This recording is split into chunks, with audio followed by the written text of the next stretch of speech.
இந்த வீடியோவில் ரொம்ப சூப்பராக பிரம்மாண்டமாக காளி வேஷம் போட்டுட்டு ஆடிட்டு இருந்தாங்க. ஆனால் இந்த வீடியோவை பார்க்கும்போது கொஞ்சம் முகம் சுளிக்கிற மாதிரி ஆயிடுச்சு.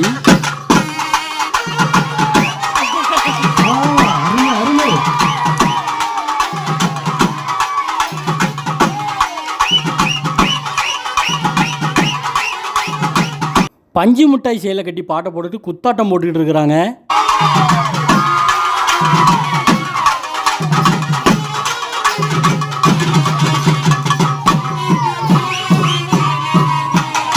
எவ்வளவோ நல்ல நல்ல சாமி பாட்டுலாம் இருக்குது. அதெல்லாம் போட்டுட்டு நடனம் ஆடிருந்தாங்கன்னா ரொம்ப நல்லா இருந்திருக்கும். இப்போ அடுத்த பாட்டை கேளுங்க.